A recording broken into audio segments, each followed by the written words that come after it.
How to remember Rugby World Cup hosts and key venues. Imagine trying to recall every Rugby World Cup host country and their main stadiums without a plan. It can be tricky, but with a few simple tricks, you can master this history easily. Let's look at some ways to make it stick.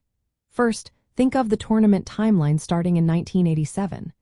The first event was co-hosted by Australia and New Zealand. Remember Eden Park in Auckland for the final, a famous rugby stadium.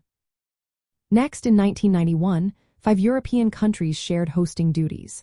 Picture England, Scotland, Wales, Ireland, and France working together. The final was at Twickenham in London, a rugby icon. Moving forward, South Africa hosted in 1995, marking the first time Africa hosted the tournament. Think of Ellis Park in Johannesburg, where the final took place. Australia hosted alone in 2003, with matches in Sydney and Melbourne.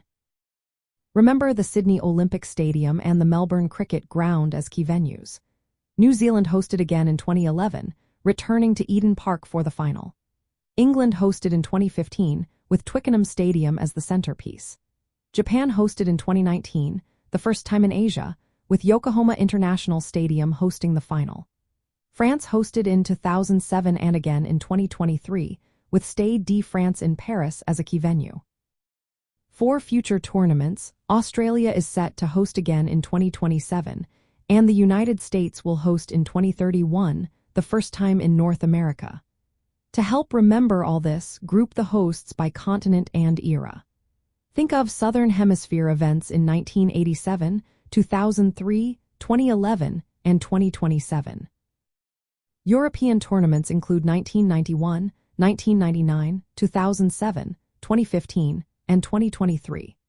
Africa was in 1995, Asia in 2019, and North America in 2031. Connect key venues with famous matches. Eden Park 4 finals in 1987 and 2011, Ellis Park 4 1995, Twickenham 4 2015, Stade de France 4 2007 and 2023. Recognize patterns too. Early tournaments often shared hosting duties, while later ones are mostly in single countries. Creating a timeline or mnemonic helps, like ANZ, UK plus F, SA, UK plus F plus I, Australia, France, New Zealand, England, Japan, France, Australia, USA. These tricks make it easier to remember the history of Rugby World Cup hosts and venues. Think of how each host reflects rugby's growth, from traditional heartlands to new markets. The key venues are often iconic stadiums with stories of their own, adding to the tournament's rich history. By organizing the information this way, you'll find it much easier to recall the hosts and key venues and appreciate how rugby's global story has unfolded over time.